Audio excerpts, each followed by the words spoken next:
il est là comme au premier jour, éternellement, il est là parmi nous, autant qu'au premier jour. Je suis pas très musique d'accompagnement, mais par contre le film musical c'était justement de faire de la musique un peu le cœur de l'ouvrage, et surtout pour traiter de la poésie, parce que je pensais que si on s'attaque à la poésie, ce qui est quand même le joyau de la littérature, il ne faut pas le faire sans rien, parce que ça devient difficile, obscur, quasiment abscon. Et il suffit de regarder l'histoire de la musique pour voir comment c'est elle finalement qui est sans doute la mieux placée pour exprimer la poésie dans la voix, dans le chant. C'est toute l'histoire de la musique chorale, c'est quand même ça, quoi. Quand on lit les textes il suffit de lire les textes des cantates de Bach pour savoir que c'est assez pointu quand même. Et la musique est là justement pour faire un travail d'expression, d'ornementation. Et donc mon travail avec la musique, c'était ça. Mais c'était surtout de trouver une musique contemporaine, actuelle, capable de retrouver les vertiges de Jeanne d'Arc. Et je pense qu'il y a des équivalences entre la musique d'Igor, qui est une musique souvent paroxysmique, qui monte assez haut dans les tournis. Et pour moi, c'est vraiment des équivalences au mouvement poétique des mystiques, en fait. J'aime beaucoup l'utilisation de la musique comme moyen d'expression. Le cinéma, on sait qu'il est très puissant, on connaît sa surface, etc. Mais en même temps, moi, j'ai des émotions en musique que j'ai pas au cinéma.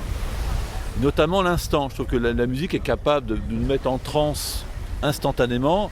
Au cinéma, le cinéma est souvent rétrospectif. C'est-à-dire, oui, on a vu un film, c'est génial, mais on le dit après. Voilà. On parle rarement de la musique après. La musique, on la vit dans l'instant. Et quand j'étais au concert d'Igor, par exemple, on voit qu'il y a que l'ébranlement a lieu tout de suite. Enfin, les gens sont saisis, ils sont cueillis. Voilà. Ma musique, c'est un mélange de plusieurs styles. Il y a du métal, il y a de la musique baroque, il y a de la musique électronique, de la musique des Balkans, quelquefois aussi de la musique indienne. C'est un mélange de beaucoup de genres. C'est un mix de toute la musique que j'aime. Et voilà, c'est quelque chose avec beaucoup de couleurs. Igor est quelqu'un qui mélange les genres, et moi je suis quelqu'un qui mélange aussi aujourd'hui, c'est-à-dire les genres du cinéma, le tragique, le comique. Je pense que la circulation des genres, quelque chose qui correspond bien à la polychromie de notre cœur, en fait. On est polychromique, on n'est pas comme ça, ni tragique, ni comique. On sent très bien quelque chose d'absent dans le... En fait, faire un film que tragique, c'est un film intellectuel, ou que comique, c'est intellectuel, c'est enlever quelque chose. Je crois que nous sommes profondément tragico-comiques, donc il faut les deux, en fait.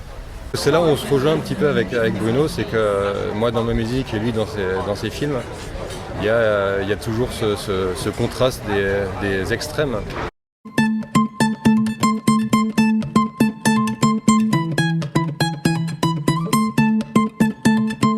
Quand j'aurai fait lever le siège d'Orléans, quand j'aurai sauvé de sa prison Monsieur le Duc d'Orléans, je ferai sacrer Monsieur le Dauphin à Reims dans la belle cathédrale. J'ai jamais vraiment travaillé dans la musique à l'image. Je m'étais vraiment concentré jusqu'à présent sur la musique elle-même.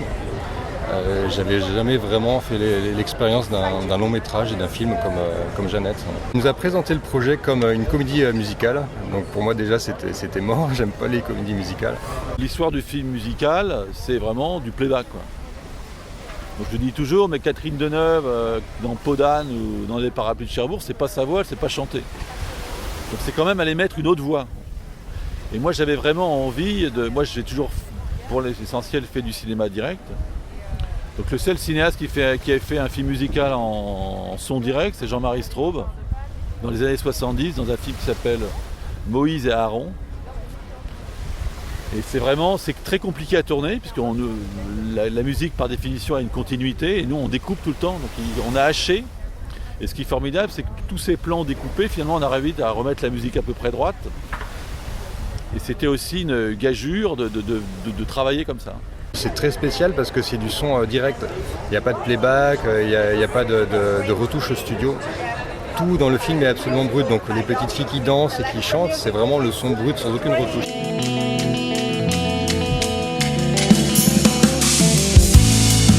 j'ai dû composer une musique qui allait être ensuite utilisée sur le plateau, envoyée dans les oreillettes des petites filles pour qu'elles puissent chanter et danser. Donc toute la musique a été faite en amont. Le tournage a été fait après. Il fallait que la musique me plaise à moi, mais il fallait aussi que la musique plaise à Bruno. Donc ça, c'était une contrainte. Il fallait qu'on puisse placer des textes. Ça, c'était une contrainte aussi. Il fallait que la tessiture des petites colle aussi. Donc ça, c'était une autre contrainte. Il fallait qu'elles puissent danser, mais il ne fallait pas que ce soit trop complexe. Il y a eu beaucoup de contraintes qui ont fait que, bien sûr, si j'avais fait la musique par moi-même et que je n'avais pas eu à accepter toutes ces contraintes, la musique n'aurait pas été pareille. Là, j'aime pas ce mot, mais enfin, pour ce que je fais, elle est presque pop, cette musique. Igor a compris les limites qu'il avait avec les chanteuses, par exemple. C'est-à-dire peut-être qu'il espérait pouvoir faire des choses beaucoup plus évoluées dans le chant. Je pense qu'il a compris très vite que les actrices le limitaient. C'est-à-dire que c'est pas la peine d'essayer de lui faire faire. Mais Decouflé, qui fait la chorégraphie, a très vite compris aussi qu'il y avait une limite. Mais le limite, c'est le sujet, c'est justement l'enfance. C'est moi, ce qui m'intéressait, c'est de voir Jeanne qui naît dans Jeannette. Donc il ne fallait pas non plus avoir une star du chant et une star de la... Donc ce qui est bien, c'est qu'il a compris. Donc il s'est adapté aux possibilités des chanteuses et il est intervenu après, en fait. Donc c'est intelligent de faire ça, d'accepter la contrainte et de faire de l'art, entre guillemets, à partir des contraintes qu'on a. De temps en temps, il me demandait en disant, est-ce qu'on peut couper ça à ce moment-là, parce que rythmiquement, si elle continue à dire ça va pas. Bon, j'ai souvent dit oui, on a coupé, il n'y avait pas de problème. Il fallait aussi faire rentrer le texte dans la musique. Moi, je comprends les contraintes musicales, donc il me les donnait, donc je comprenais très bien. Donc c'est un échange, moi je lui donne des contraintes, il m'en donnait d'autres. Les filles ont composé des mélodies, donc il a eu les contraintes des mélodies. Alors les mélodies, c'est pas forcément sa tasse de thé. Travailler avec d'autres réalisateurs, je sais pas vraiment si ça me tente. Bruno, j'ai accepté parce que c'est un réalisateur que j'aime beaucoup. Mais faire de la musique de film classique, avec violon quand c'est triste, avec piano quand c'est beau, c'est pas un truc qui me parle forcément. J'aime bien les trucs un peu nouveaux. Je pense que la musique est un contrepoint, c'est-à-dire voilà, il y a l'actrice qui est là, qui parle, et la musique apporte sa couleur à la fabrication d'un mélange en fait. C'est des mélanges, et je trouve qu'il y a un bel équilibre entre le cinéma, l'acteur, le dialogue, le plan, et la musique vient compléter, c'est-à-dire qu'elle apporte quelque chose qui n'est pas comme dans la musique d'accompagnement une redite. Elle fait un vrai travail, c'est-à-dire que la musique fait ce que l'acteur ne peut pas faire, ou ce que Peggy ne peut pas faire. À un moment, Peggy s'arrête, parce qu'on ne comprend plus ce qu'il dit. Donc il faut quitter l'intelligence pour passer dans la sensation. Et je pense que la musique prend le relais, c'est-à-dire ça devient sensationnel, on ne cherche même plus à comprendre. Et moi, quand j'avais le texte de Peggy, je pense que j'ai décidé des endroits où il y avait de la musique. Quand je ne comprenais plus Peggy, je dis bon là on va chanter. Ou là on va danser. Et donc la musique prend le relais en fait, c'est-à-dire qu'elle fait rentrer en transe en fait le personnage qui est en transe lui-même. C'est une musique originale, donc Guillaume Lequeux, bon très bien, musicien fin du 19e, parfait. Là c'est vraiment faire une musique originale. Alors c'est compliqué, alors c'est facile de prendre Guillaume Lequeux, ça m'a pris 2 minutes. Là Igor il m'a pris quand même la tête pendant une année. Donc ça n'a rien à voir, c'est pas du tout le même travail, c'est une vraie collaboration et de trouver.